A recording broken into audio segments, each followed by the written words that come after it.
Welcome to our series of conversations on biopolitics and democracy.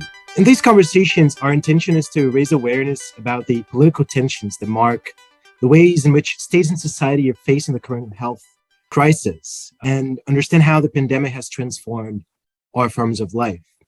We'd also like to propose a collective and critical exercise of political imagination for possible futures after the pandemic.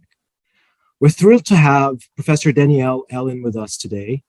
Professor Danielle Allen is James Bryan Cunnin University Professor at Harvard University and Director of Harvard's Edmund Safir Center for Ethics. She's a political theorist who has published widely in democratic theory, political sociology, and the history of political thought. She has chaired numerous commission processes and is a lead author on influential policy roadmaps, including, but not limited to, American Democracy, the Coronavirus Pandemic, and what she calls pandemic resilience. In May 2020, Professor Allen gave the Berlin Family Lectures at the University of Chicago, now published as a book by the University of Chicago Press under the title Democracy in the Time of Coronavirus. Professor Allen, thank you so much for accepting our invitation and welcome. Thank you so much. Glad to be here with you. Appreciate the conversation that you're curating. Thank you. All right, so I'll go on and ask the first question. In your book, you suggest that the COVID-19 pandemic has very clearly shown the limitations and weaknesses of the US government when it comes to effectively responding to a health crisis. Could you briefly mention what the main weaknesses are, in your opinion, and whether you think this is something specific to the US or something that could be applied to the responses given by other countries to the pandemic? Thanks a lot, Frederica. It's such an important question. And the short of it is, when the crisis hit, we very early on in the US saw those with power and resources really sort of closing the gates and taking care of themselves. And this was true even for the world I'm a part of. So universities, for example, were really good at circulating information internally, getting testing structures set up and the like. And corporations with resources were figuring out what was going on in the world, and same thing, protecting their employees and things like that. But at the same time, we watched while workers were just forced back to work without any access to testing and PPE. That was especially true in meatpacking plants. And we have eroded the context and culture of solidarity, almost completely is how it feels. And I believe that's why we did so badly in terms of responding. We weren't able to have as our first instinct being one of sort of pulling together and doing for all simultaneously with public sector tools. Great. I mean, this is such an important book, I think, that comes also in the right moment after 2 years when we have also we've had some time to think about how we responded to the pandemic. In your book, you also suggest that the way forward is a renewed social contract, which would be capable of delivering what you call pandemic resilience and to democratically reconcile the need for social justice with the protection of everyone's health. Could you perhaps say a bit more about the form that this social contract should take, in your view, and what you mean by pandemic resilience? Sure. Well, thanks a lot. I mean, at the end of the day, I'm not trying to do anything fancy. And in some sense, I'm even only asking that the world's liberal democracies sort of live up to their own original claims about what their purposes are. So a social contract, is a very basic idea. You have a set of responsibilities, you got to pay taxes or whatnot, but then you're supposed to get some stuff for that. You're supposed to get some basic protection of rights, protection of basic well-being and the like. And again, I just come back to that early moment in the pandemic in the US where working people were paying their taxes. So you don't even have to think about sort of the harder problems of the safety net and the like, but sort of working people were literally not getting protection in the face of an existential threat. That just seems to me, the clearest possible sign that you just no longer have a functioning social contract. So when I talk about the need for a new one, I am really saying we've got to reorient ourselves to the question of how can we ensure that everybody is getting the basic protections that should come with being a member of a sort of a society of sharing, a society of collaboration, a society of free and equal self-governance. And so, for me, that means we have to sort of look around at all of our different policy domains and reconsider some of our basic strategies for responding to core issues, from housing to health and the like. But so ultimately, what do I mean by pandemic resilience? What I mean is that the pandemic was just one kind of existential threat. We face existential threats like climate crisis, for example. Honestly, the threats to democracy and the like right now. And I think meeting any of these existential threats requires that we be able to have operable institutions of self-governance that take as their first function the protection of all.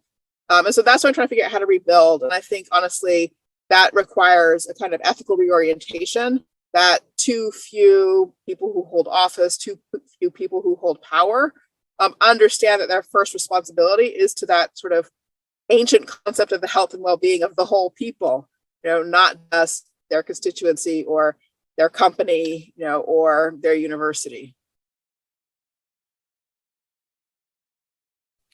Right. Thank you. So, in your book, you also emphasize the role of solidarity that solidarity plays in this endeavor to create a better future in our post-pandemic societies.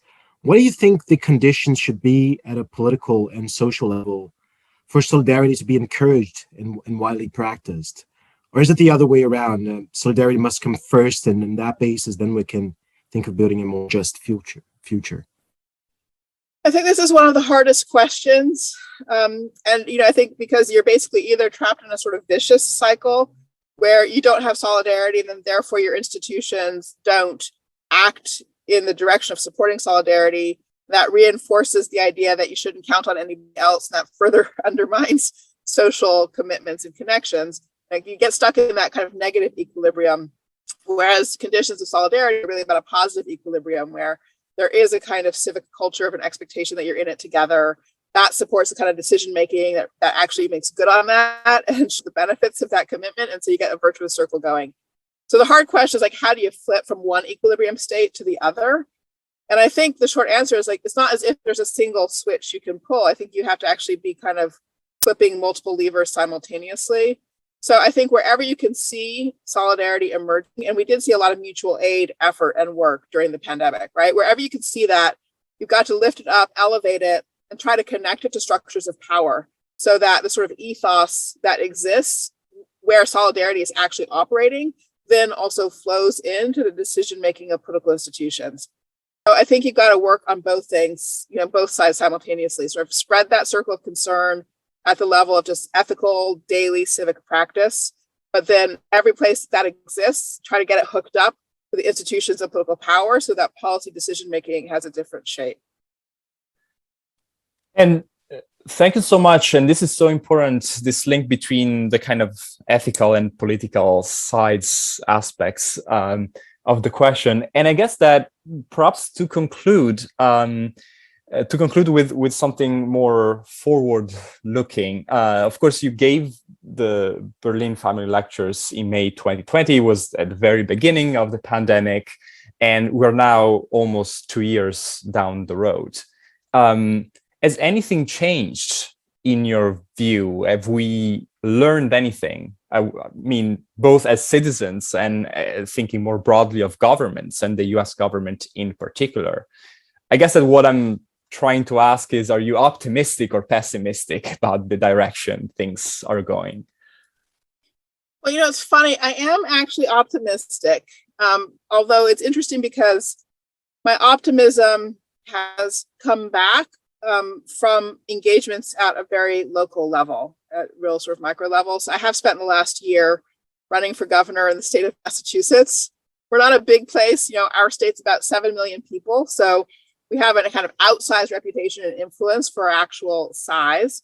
But we are one of the richest states in the country, and honestly, one of the richest countries in the world. So we have the potential to get things right. And as I spent time visiting with folks all over the Commonwealth, what I found over and over again was that civil society actors had found solutions that our political institutions had missed. So, for example, our state, despite being the biotech capital of the world, actually did a lousy job on the vaccine rollout in the very beginning and was having difficulty getting vaccines into people's arms. But you had in Boston, for example, set a network of African-American nonprofit leaders formed the Black Boston COVID Coalition, and they used get out the vote techniques and real localized efforts to get vaccines to people. There were examples like that all over the Commonwealth. And so what I saw was a lot of people actually getting right the direction that we need. One where we have real sort of sectoral, cross-sectoral collaboration, multiracial collaboration, multi-generational collaboration. And so for me, the question is really just, can we take all that learning and good work and make it a permanent part of our politics? Not something that was sort of just accidental to a moment of crisis. And I believe we can. And so that's why I have optimism, because I feel like I saw the solution. I've seen it in what people have been doing at a grassroots level. And now the job is really to try to help leverage that into something transformative for politics more generally. Great. Thank you so much. And I think that this is really an important question for everybody, how to make the exceptional into something that will and the exceptional responses also into something that will shape our future more broadly.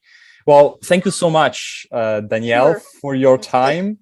And thanks everybody for listening. If you want to discover more about Professor Allen's work, check out her last book, but also her other work. I'll just mention again, her last book, Democracy in the Time of Coronavirus, just published by the University of Chicago Press. Thanks again, Professor Allen, for being with us. And everybody, until next time. Great to meet you both, Danielle and Federico. Best of luck with your program. Thank you very much. Thank you. Okay, bye-bye.